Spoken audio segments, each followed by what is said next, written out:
Hello, everyone, and welcome back to our channel. Today we are talking to one and only fantastic Maya. I know you know her unless you are living under a rock. She's a huge SEO in our industry and even outside of our industry. She talks in conferences, she's in every single podcast, she publishes a lot. So thank you, Maya, for joining us. Welcome to our podcast. Thank you very much for having me. It was a long time overdue. I know we've spoken about this for months and finally we found time. Yes. And we're going to be talking about something very interesting, and it's Maya's topic, is if Google stop updating right now, there'll be websites that still fail. So basically, stop blaming Google for your shortcomings, do your SEO work, right? Yeah, pretty much what you said. It's one of the main takeaways from my Vietnam presentation. So the SEO Mastery Summit that was held this March in Vietnam, I um, I had a completely different idea mapped out. But then, as SEOs, we always start noticing patterns, and then I started noticing patterns between websites and affiliate companies that have them, and I've realized one thing: it's that some websites they don't fail because of SEO, because of Google, because they get attacked because of the SERPs. Some websites fail because they're structurally not meant to succeed. And when I realized that, I started digging in even deeper, and then I figured out like what could be the reasons for those. And once I started mapping out the reasons, I was just like, damn, this is actually quite interesting. And to be honest, after I did the presentation, a lot of people from our industry approached me and were like, I'm going to send your presentation to my manager. Regardless if they are like working in totally white hat or black hat dominated markets, like they're gonna like, I'm gonna send this to my manager. And I felt part of me was sad, part of me was laughing out loud, and I felt it was really interesting. And people from other industries, they were like, ah, okay. Because nowhere, like in gambling, does SEO have a good spot, a good place at the table, especially in a gambling affiliation.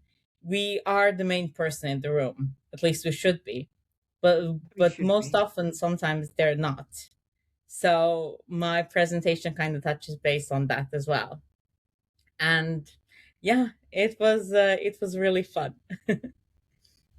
So, what did you see as the main pattern why things are failing? Is it a bad management or is it the stupid decisions that are being pushed against SEO advice? Or what did you see as the main reoccurring issue?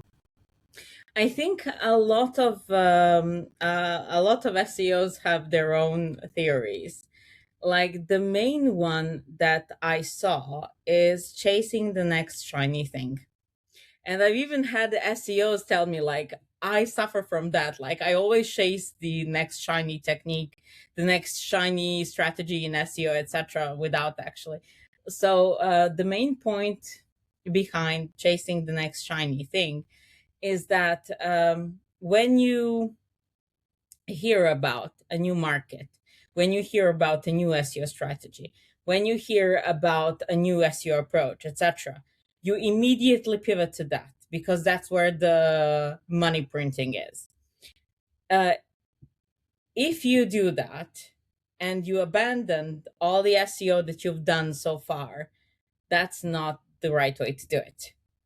I absolutely say you should always chase the next shiny thing, but you should do it in a systematic way. Have a certain amount of budget allocated for that next shiny thing. Have personnel that's going to execute it for you, or an agency or somebody else, and test the next shiny thing because it does not always work. We've seen a lot of markets being touted as the best market ever. Let's go all in Brazil. Let's go all in Netherlands. We all know how that ended. So we know that like every part of gambling has the next shiny thing. So it only depends on how much you invest in it and how much you rely on it being the next new thing. And the reason why people chase the next shiny thing is because 5% increase in traffic versus a new market opening up. Like one is infinitely more attractive than the other.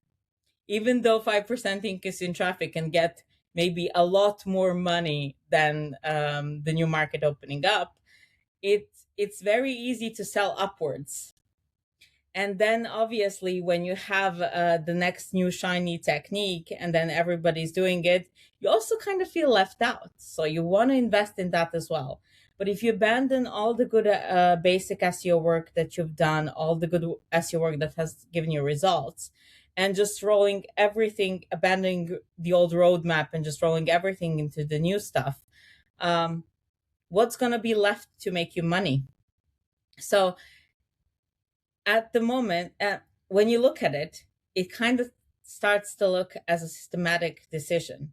So it's not just a symptom, it's not just the next shiny thing. It's the fact that there is a system where you just pivot endlessly, chasing the next shiny thing, and then you never stay in a certain strategy or in a certain market long enough to see if it gives you results. Now, not every company is doing this. Some SEOs have personally told me that I'm an SEO who always chases the next shiny thing. I want to test new things. And I tell them that's totally fine. But you gotta keep the basis, gotta get all the rest of the optimization tactics and chase the next shiny thing on a certain percentage of the websites. Don't go all in, as that's the safe way. There are plenty more other things, as in who's the final decision maker, who bears all the responsibilities, and a lot more other things that I touched based in my presentation. But yeah, I would say the next shiny thing was the main one that people responded to. I think it's as well as he said, it's just you have a website that makes you money, and let's say it got hit by Google update or something, and you need to do the nitty-gritty, very boring SEO work. It is boring to find the issue and to recover it and to redo the content and to reevaluate the link and disavow and whatever. It's boring. But opening a new market, that is like you can do anything, or trying a new strategy. I think it's not exactly just a new market, but it's about new strategies. And people see like, oh, Parasite is working. Let's follow the Parasite.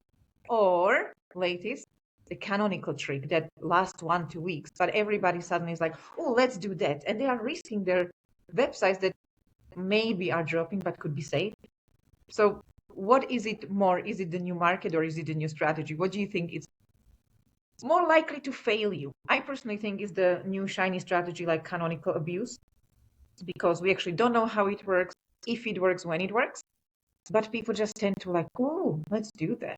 And yes, when you look at some markets, there is abuse after abuse after abuse. But I just wouldn't give in all to it. I would edit as a strategy. But people just tend to, like, as you said, throw everything in the air and start over. Yeah, but that's the whole point.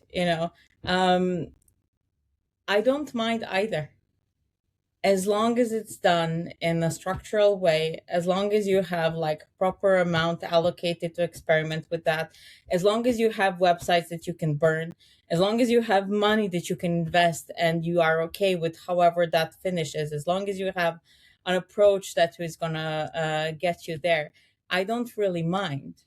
I think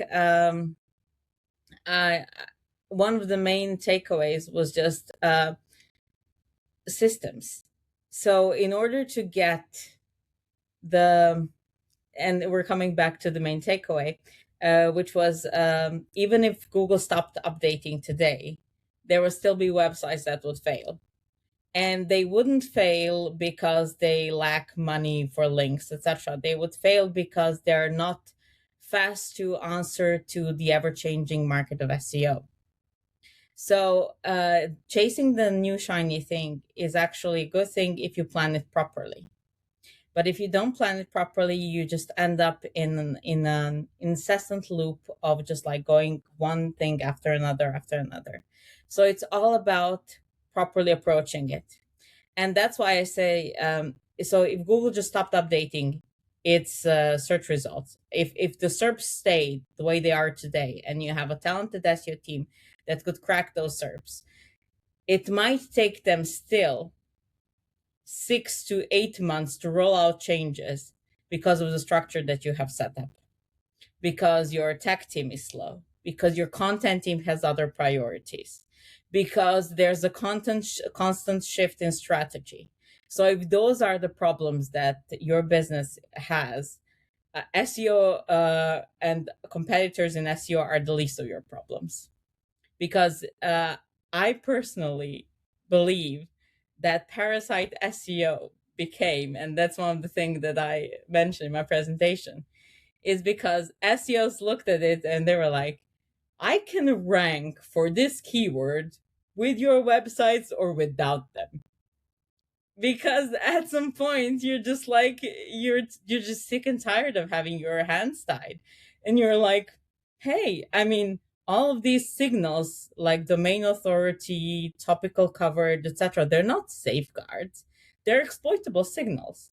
So every good SEO worth his or her salt, they can exploit those signals for their own gain. And they can rank for the keyword you by either using the websites or using the Parasite SEO strategy. And honestly, when I flouted with this idea, at first I chuckled a little bit with myself. And then when I spoke to other SEOs, they were like, it does kind of feel like a middle finger to the management. It does. It does. And they succeeded with that middle finger. Like, look at it. The SERPs are dominated by Parasite no matter how much Google tries. Parasite simply works, and it is, in many markets, the magic formula. Well, let's be honest, we are a small percentage of search. I mean, we're not e-commerce. We don't mind, burning websites. Most of the markets, they have a white side and the gray side, and gambling is just a percentage of the search.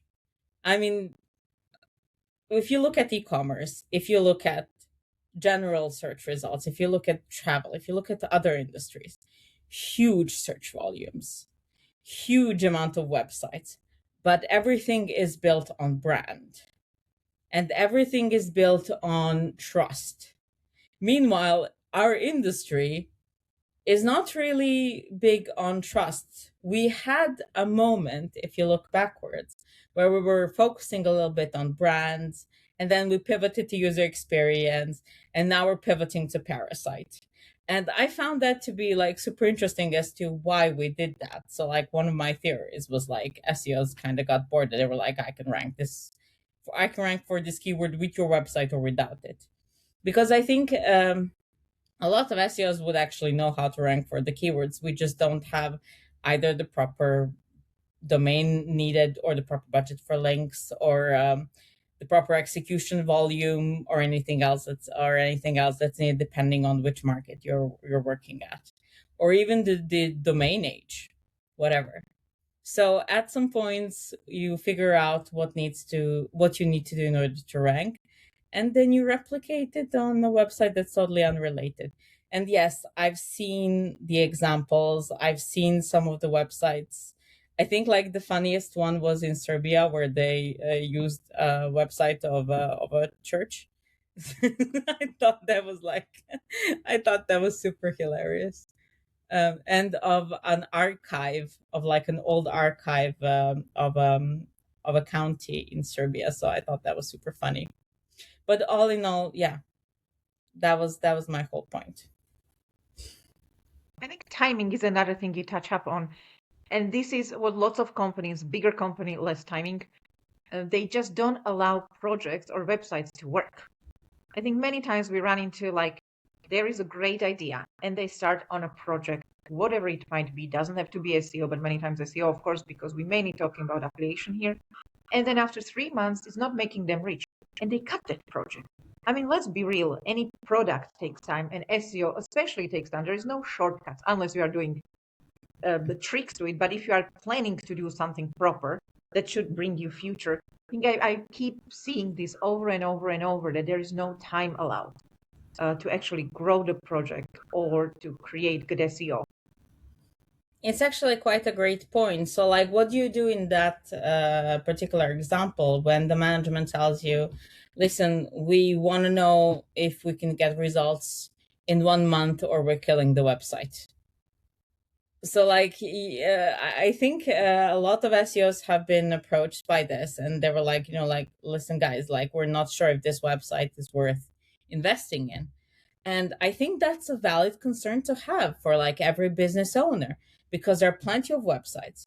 So you have to know how to either defend the website, defend the strategy, um, figure out a little bit crystal ball, a little bit experience that we all have, figure out whether the strategies are going to work, and then just be honest and tell them, it's not going to happen in a month. If we're going to kill it in a month, let's not waste money on it, because it's not going to happen in a month. It might happen in 6 months.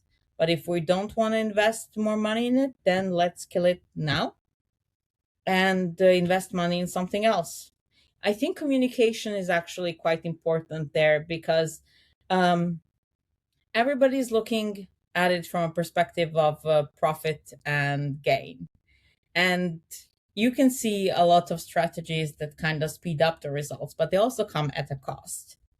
So it's up to us to kind of know all the vast SEO strategies and to kind of be able to calculate which one would be best to use. Yeah, we have got a visitor. Nacho is talking to us today. Yes, Nacho, thank you for Hello. your SEO valid points. When you're talking about tricks that can speed up, I think one of the shiniest tricks right now that everybody is trying to somehow use or implement is the traffic and CTR manipulation. Where do you stand on this? I mean, last Thursday, I just published a video about the Google patent and how it works and how it understands the manipulation over time. That is not obviously after 1 or 2 days, but how it actually accumulates the data and how it can understand if it's manipulated or not, because humans behave in certain way and there is a certain delay, and robots, no matter how much they try, they are not able to replicate it. And even the social traffic is being tracked because they've got they know usually X is used for it. So where do you stand on this? Because I see so many websites using it and seeing uplift because it simply works for a few moments, and then the pages just die and the website is just dying. So I'm a little bit split on using these techniques. Where do you stand?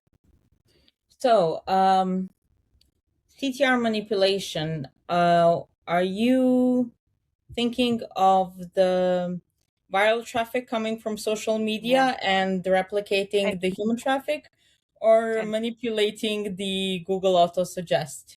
The first one, right?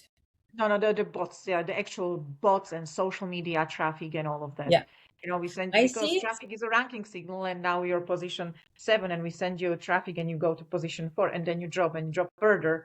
And sometimes it really hurts the website if it's not used properly. So I'm always saying try, see if it works for you, but be careful.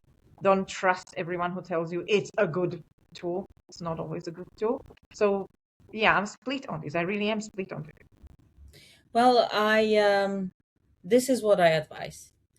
I always say, test it on 1 or 2 pages, and then have your either analytics team or whoever handles, or maybe your server guys, give you the logs to see where the visits came from and how the visits are being recorded, and then how long have the users spent on your website.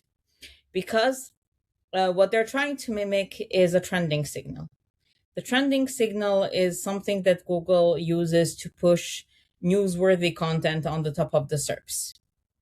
So if there is a trending event, it's usually going to go trending first on social media. And Twitter being the one of the rare social medias that Google is allowed to crawl, the traffic coming from Twitter is actually quite useful.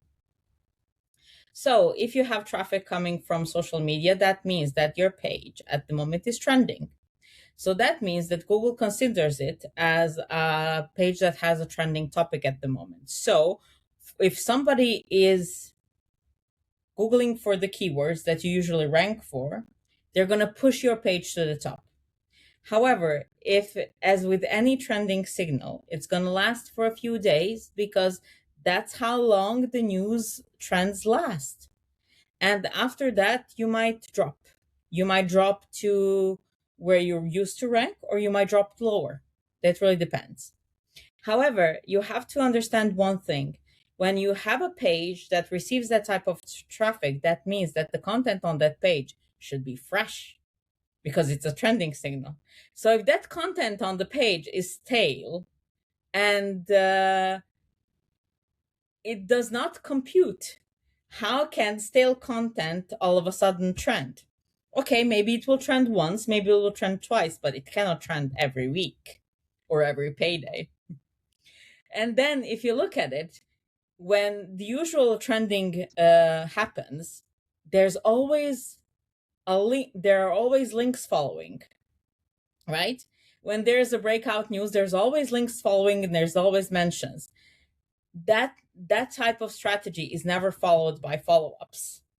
So, like if you look at typical user behavior, that's what I believe it's being referred to in the pattern that you explained. So like the typical user behavior means like the content should be fresh, it should be followed by links, and the real users, they will at least stay long enough to read what's happening on the website.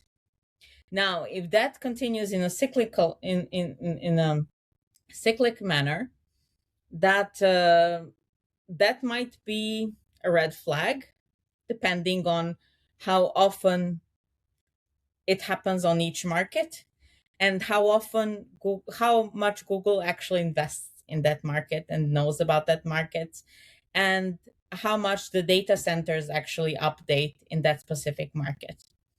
So it's a huge amount of calculations there. But I would say definitely check the sources of the traffic. I've seen them just being cheap pop traffic. I've seen them being actual good mimic traffic with users, etc.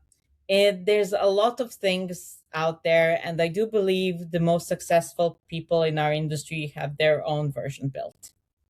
So if this truly works, and I do believe it works, I've seen it work, I would say invest in safeguards. If you really want this, if there's no way that you can rank without this, invest in safeguards so that it looks as natural as possible. And for that, I think your video is key.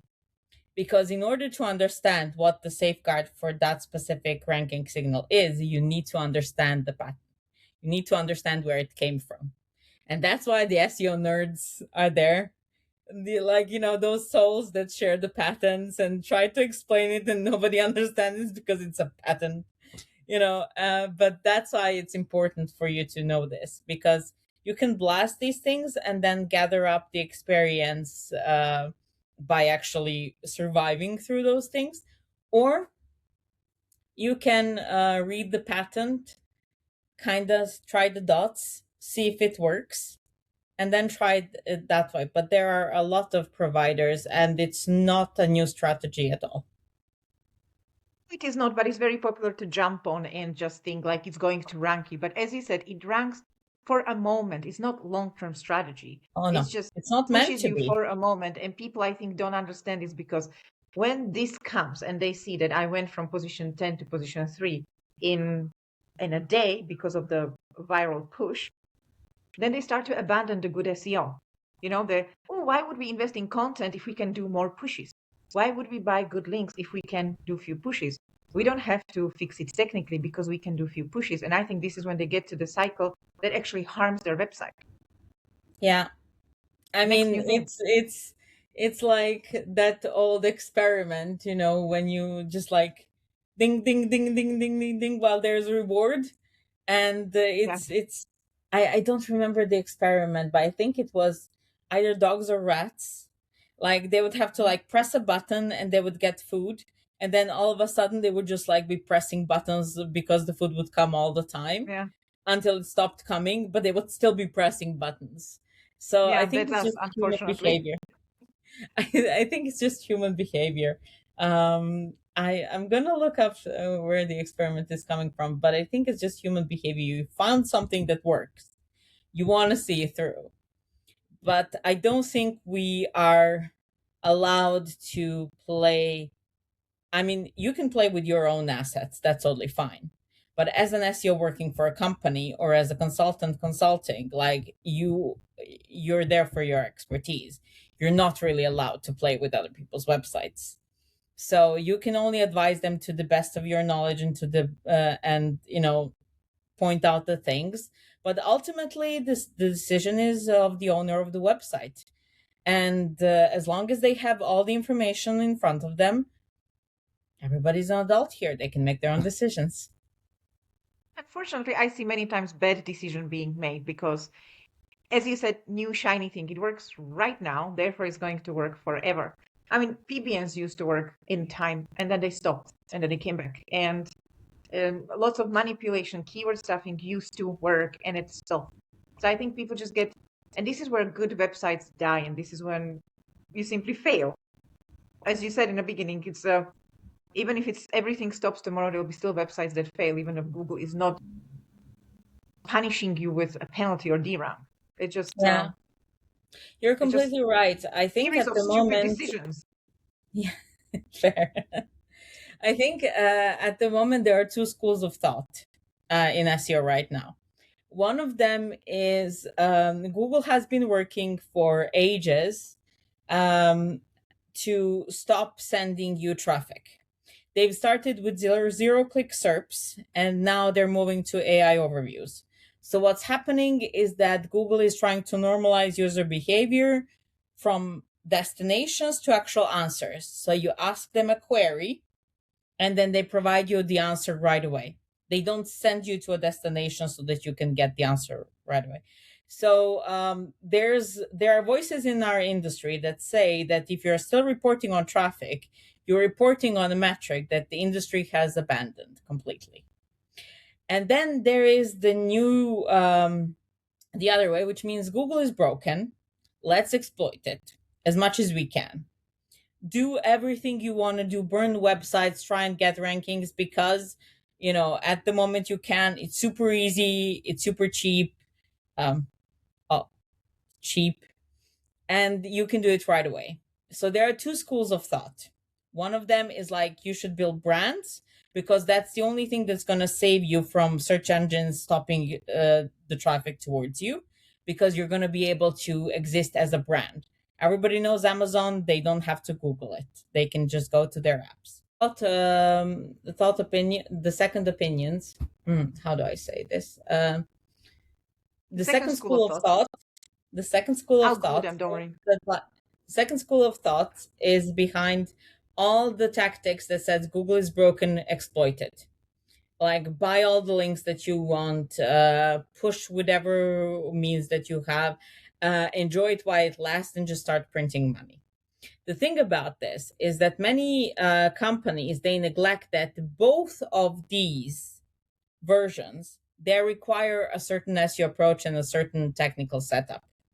And if your company is not set up in a way to enable one of those approaches, you're kind of missing out. So at the moment, I think the SEOs of today and the SEOs of the future are going to start building systems that are going to allow them to answer those ever changing ways of how people search like this. Because if it takes you, like if Google starts developing new features and you stop receiving less traffic, you should be able to pivot your SEO strategy very quickly and start building brands. If you believe in the second school of thought, your risk appetite needs to rise. You need to be able to invest more and get more short term gain. You need to know that some of these tactics are going to burn your websites, and you need to be okay with that. So that means like no reselling of your websites later on, and all of the other things that are required to make this work. So coming back to my lecture, a lot of companies, they're not optimized for this. They're not optimized for either. They don't believe in brands anymore. Their risk appetite for Parasite is not quite there. So where are you at the moment? Like, where do you see yourself? Like, where are you going to develop your future gambling affiliation or your future gambling brand? So that was one And of the things. which That was school how would I you finished support? my presentation. Which school is you? Which school would you are more likely to be? They are both correct, in my opinion. I do believe at some point that Google is broken. And I do believe that they are trying to normalize answers instead of destinations. I personally am looking into AI a little bit more, and I'm trying to see it as a recommendation engine. And I do believe that as we move further along, AI is going to, I mean, search is going to become a recommendation engine. So you're going to ask it, and they're going to provide you with the results that are so personalized that we're probably going to have a lot more difficulty tracking it as SEOs, but we're still going to be able to game it. Like, I am sure that the SEOs are going to be reverse engineering AI systems and figuring out how to get their brand recommended in the next era. It's just going to be very difficult to measure it at the moment because it's going to be so personalized. And I think the traffic might come from different sources then. I personally think following the brand strategy is good for our industry, maybe, because our industry is one of the rare industries where it's not just, you have a website, you rank it. You have market conditions that are different. And depending on which market you're targeting, depending on which keywords you're targeting, the approach and the risk profile is much, much either higher or different or challenging or advanced. We can get any type of adjective to work towards it. So that would be kind of my opinion on it. I'm a huge SEO nerd, I have to admit. So don't quote That's me why on we get that. on. That's I why we can get on. But I yeah, can prove and I think you're disprove very my spot on. theories in one sentence. It's just it's No, yeah. I love it. I think, look, I love brands because they stabilize you. They can be recommended, but as well, building a brand takes forever. And now everybody wants results tomorrow. And you, an SEO, as an SEO, your job is to rank, to bring the traffic, to be visible, whatever is the next thing. And maybe the brand is not right now. Maybe brands are, we already have brands, those will be dominating, and you just need to be risk taker. Wow, so much information. Thank you so much. I will see what's the next shiny thing, but I think we keep even re-emerging shiny things like the CTR manipulation. And let's see. I mean, as always, use everything, but cautiously. Measure. Try to understand if it works for you or it doesn't, because just because it worked for them doesn't mean it's going to make you a millionaire. Thank you so much for sharing all your thoughts. I truly love this podcast. Thank you. Likewise, thank you for having me.